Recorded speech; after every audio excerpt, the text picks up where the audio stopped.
Economics का best answer कैसे लिखें वो आपको हम एक एग्जाम्पल के साथ समझा रहे हैं। क्वेश्चन जो है वो किस पे है, वित्तीय संघवाद पे। What do you mean by fiscal federalism, और उसके बाद जो है what are the challenges associated with fiscal federalism, इसके क्या चुनौतियां हैं उससे जो है क्वेश्चन पूछा गया है। ठीक है, तो देखिए स्टार्टिंग में क्या है, आपको जो है 300-400 कॉपी एक दिन में चेक हो रहा है जेपीएससी में, तो आपको जो है ऐसा इंट्रोडक्शन डालना है कि एग्जामिनर को मज़ा ही आ जाए।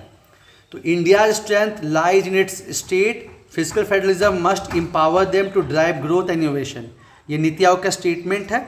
उसके बाद जब आप इकोनॉमिक्स लिखते हैं तो आपको पता है कि आपको करंट का डेटा उसमें डालना बहुत ज़रूरी है।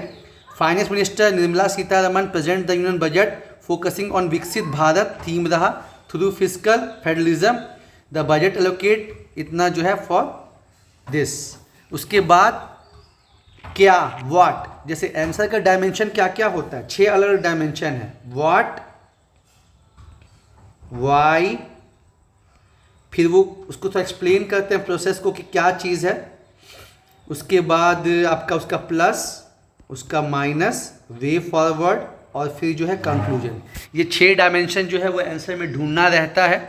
तो यहाँ पे वित्तीय संघवाद क्या होता है इसको डिफाइन किया गया है। इसको German born American economist Richard Musgrave के द्वारा किया गया था 1959 में, और इसका मतलब होता है कि जो मनी है उसको कैसे डिस्ट्रीब्यूट किया गया है between central government and state government. ठीक है, और इसमें दिखाया गया कि कैसे सेंटर से जो स्टेट को जाता है रुपए, उसमें कैसे इंक्रीज हुआ है वो आपको दिखाया गया है।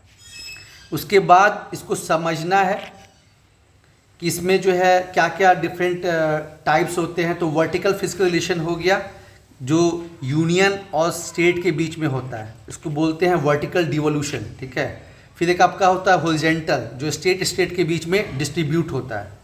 ठीक है, तो यहाँ पे देखिए 15 फाइनेंस कमीशन का डेटा इस्तेमाल किया गया है। देखिए इकोनॉमिक्स में क्या है ना कि जितना आप करंट का डेटा डालेंगे उतना बढ़िया आपको मार्क्स मिलेगा।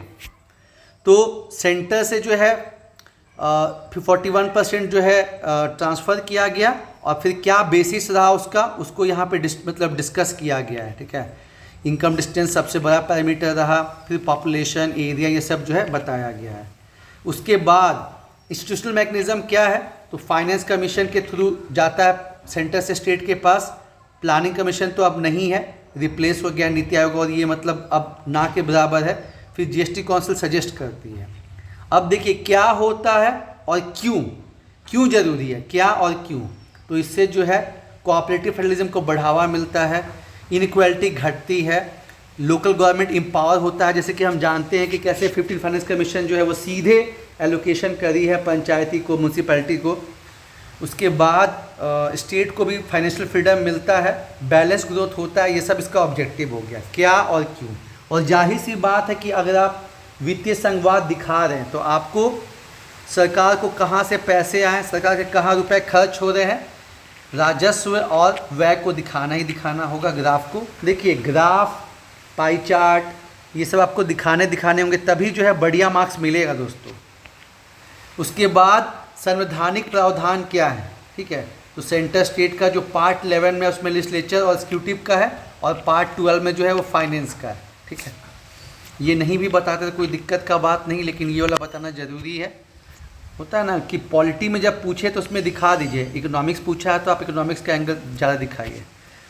फिर आप मेजर पिलर्स क्या क्या हैं, मेजर स्तंभ क्या क्या है फिस्कल फेडरलिज्म में। तो देखिए, higher taxes and duties devolution of state, जैसे मैंने आपको बताया ना कि 14 फाइनेंस कमीशन से ही जो है काफ़ी इन्हेंसमेंट हुआ। उसके पहले 32% जाता था, 42% हो गया, और अभी जो है 41% दिया जा रहा है। फिर कोविड के टाइम पे 50 साल का इंटरेस्ट फ्री लोन जो है वो आरबीआई प्रोवाइड करवा रही है कैपिटल एक्सपेंडिचर के लिए। जो व्यय है वो 2 टाइप के होते हैं, रेवेन्यू एक्सपेंडिचर और कैपिटल एक्सपेंडिचर। तो उसको बढ़ावा देने के लिए इंटरेस्ट फ्री लोन दिया जा रहा है, क्योंकि जितना ज़्यादा कैपिटल एक्सपेंडिचर होगा, पूंजीगत व्यय, उतना ज़्यादा जो है विकास होगा। फिर इंक्रीजिंग ग्रांट्स इन एड, और फिर जो है बोरोइंग प्रोविजन जो स्टेट्स के उसको बढ़ावा दिया गया। ये 4 मेन पिलर है। अब देखिए, higher taxes and duties devolution to states, उसका पर्पस क्या है और अमाउंट भी बताया गया है। मतलब फैक्ट्स ग्राफ डेटा जितना डालेंगे उतना सही रहेगा।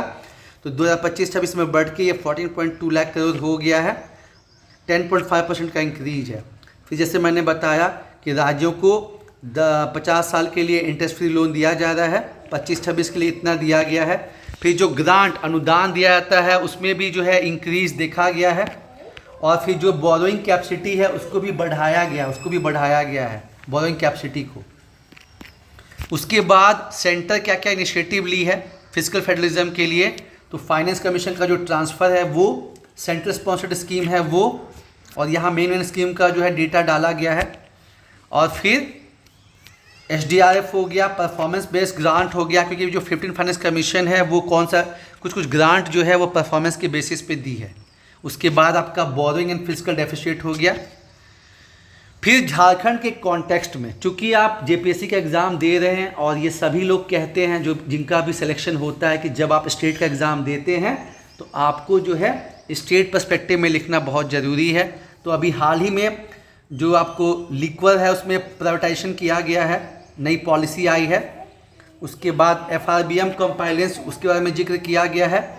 Utilisation of finance commission grant, उसका जिक्र किया गया है। और साथ ही साथ पंचायती राज को मजबूत किया गया है, क्योंकि जब पंचायती राज मजबूत होगा तभी देश या स्टेट जो है वो मजबूत होगा। उसके बाद सेकेंड पार्ट जो है कि चुनौतियाँ क्या क्या हैं, चैलेंजेस क्या क्या हैं, तो देखिए।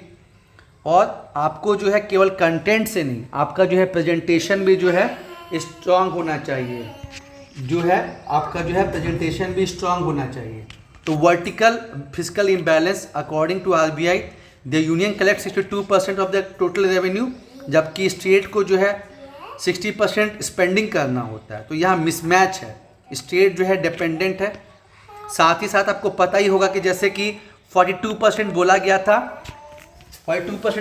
था 14 फाइनेंस कमीशन में, तो वो अभी कितना एक्चुअली दिया गया, वो दिया गया 31% के आसपास ही, तो ये काफ़ी कम हुआ। फिर हॉरिजॉन्टल फिजिकल इम्बैलेंस देखने को मिलता है, जैसे बिहार वर्सेस महाराष्ट्र। फिर जो स्टेट के अपना शेयर है वो घट रहा है। पहले अपना जो राज्य है 50% टैक्सेस खुद अपना जो होता है ना एक्सपेंसेस वो खुद बेयर कर लेती थी, लेकिन अब सेंटर का शेयर बढ़ते जा रहा है, स्टेट का शेयर घटते जा रहा है। उसके बाद conditional transfer and reduce flexibility, GST की वजह से भी प्रॉब्लम आई, डिलेड ट्रांसफ़र, पॉलिटिकल बयास, ये सब हो गया। उसके बाद आपका वीक लोकल फिजिकल फेडरलिज्म, अब कैसे सुधार हो सकता है, way forward, strengthened GST council to ensure चीज़। उसके बाद promote cooperative federalism, focus on outcome based funding, follow the recommendation of 15 finance commission. और साथ ही साथ आर्टिकल 246 को भी अमेंड करने की बात चल रही है, जिसमें कि सेंटर स्टेट कॉन्करेंट लिस्ट का जिक्र दिया गया है और 7th शेड्यूल को। और जो 16 फाइनेंस कमीशन है उसको जो है स्टेट का टैक्स शेयर बढ़ाना चाहिए बियॉन्ड 51%, बियॉन्ड 41%। साथ ही साथ जो सेस एंड सरचार्ज है, जैसे कि आपको पता है कि जो सेंटर के पास कुछ आते हैं वो शेयरेबल टैक्स कलेक्शन होता है, लेकिन जो सेस और सरचार्ज है उसका मतलब वो शेयर नहीं होता है, और वो धीरे धीरे सेंट्रल गवर्नमेंट बढ़ाते भी जा रही है। मतलब बीच में तो ऐसा हो गया था 2020-21 के आसपास कि जो सेस सरचार्ज है उसका रेवेन्यू में जो कलेक्शन है वो बढ़ के 20% हो गया था।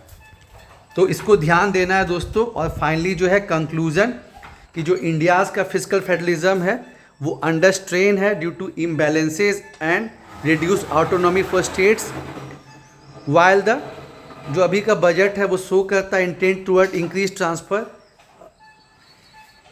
और फिर जो है balance cooperative and equitable federal financial system चाहिए ताकि विकसित भारत हो सके। और share the revenue, share the responsibility. तो आप देख सकते हैं कितने अच्छे तरीके से पहले तो इंट्रोडक्शन दिया गया, उसके बाद जो है चीज़ों को मतलब उसका ऑब्जेक्टिव बताया गया। ऑब्जेक्टिव बताने के बाद कहाँ से रुपए आते हैं, कहाँ खर्च होते हैं, ये बताया गया। फिर सेंटर स्टेट के बीच में क्या मेन पिलर्स है जिसके जो है रुपए जो है ट्रांसफ़र होते हैं सेंटर से स्टेट को, वो 4 चीज़ यहाँ पे बताई गई। चारों को डील किया गया, फैक्ट्स फिगर डाला गया, और उसके बाद सेंटर क्या इनिशिएटिव ली है फिजिकल फेडरलिज्म के लिए वो चीज़ एक्सप्लेन किया गया। झारखंड का कॉन्टेक्स्ट बताया गया, और फाइनली जो है चैलेंजेस बताते हुए वे फॉरवर्ड करते हुए कंक्लूजन डाला गया। तो दोस्तों उम्मीद है आपको इससे काफ़ी आइडिया लगा होगा और समझ में आया होगा। हम लोग का साइंस टेक का बैच तो स्टार्ट होने वाला है जून में, और इकोनॉमिक्स का जो है वो चल ही रहा है। अभी कुछ ही क्वेश्चन हुए हैं, जो लोग भी जुड़ना चाहते हैं वो कांटेक्ट कर सकते हैं 6299319155।